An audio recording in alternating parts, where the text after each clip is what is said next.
Hey guys, Boris Hassan from BK Forex. Welcome to our Forex Daily Technicals for 7/18/13. Forex after Bernanke testimony.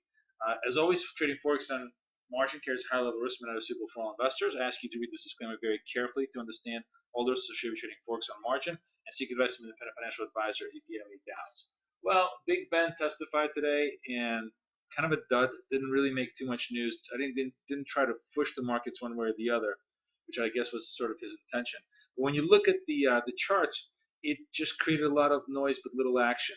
Euro still essentially same position as before. We find ourselves 31, 32. 32 has not been broken. That's the key level. If you take this out to the upside, that creates pretty much open room all the way out to 34s. On the other hand, if we're kind of stalling over here and we start breaking the 31s, we're crawling right back down to 30. 30 is a key support level, though. So even if 31 breaks and we start drifting towards 30, it may just be another test of the 30 level and consolidation in the euro, which is what it appears to be for the time being the primary action that's going on right now. Like I said, it's really hard to get involved with this pair unless it takes out the 32.20s or it takes the 30s, takes down the 30s to the downside and kind of starts to crash.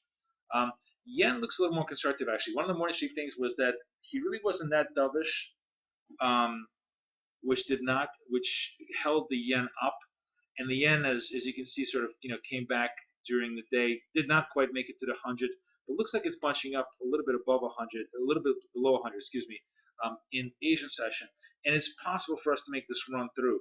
There's two levels here. 100 is obviously the key level first, but the 150 level, if we can burst through that, that would be very bullish dollar yen. That would really open up the possibility for us to recover all the way out to 103.50s. So it's worth watching.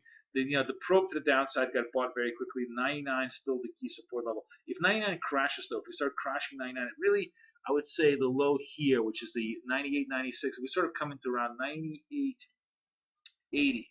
That would really create a much more negative bias in dollar yen and unwind us all the way possibly to 98 and maybe even further. So 98.80 is kind of the key support level here to the downside. 100 to the upside takes us for a possible run to 150.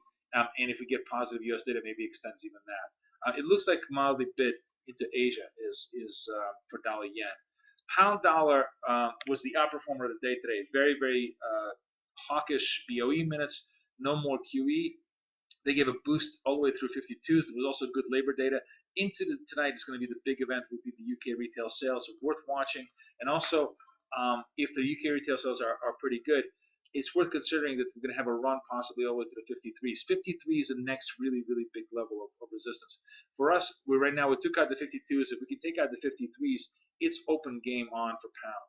Which, by the way, brings me to the other idea that we talked about. So if euro pound, which looked very, very constructive yesterday and was bid up to 87, had a major turn today.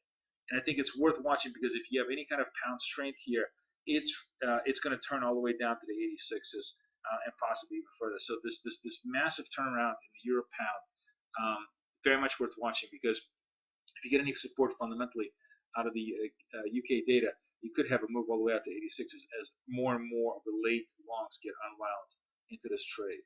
And last, Aussie got a little bit of a bid off of less than, I guess, less than dovish or sort of non dovish Bernanke commentary, but still finding itself very, very much on the sell side at 93. There was apparently a lot of macro sell orders at 93, but we're inching up closer. If you notice, one of the key things is certainly 90 has been protected well. We're holding above these levels. As long as we hold above 92s, tension is going to be built to run through the 93s. And if 93s go, basically this whole 93, 93.50 resistance level goes, it's going to create more triggers to the upside as everybody who's just been short this pair forever is going to have to readjust into an intermediate term rally to the upside, which could point to 95.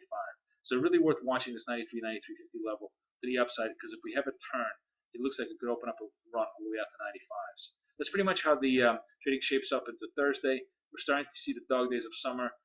Liquidity and price action definitely slowing down, but we still have some very decent event risk, especially with UK on the retail sales, and also just to see how the US trades out into Philly Fed in the second day of testimony of Ben Bernanke. Wishing you guys the best of luck and the best of trading. This is Boris Glassberg for BK. Forex. Over.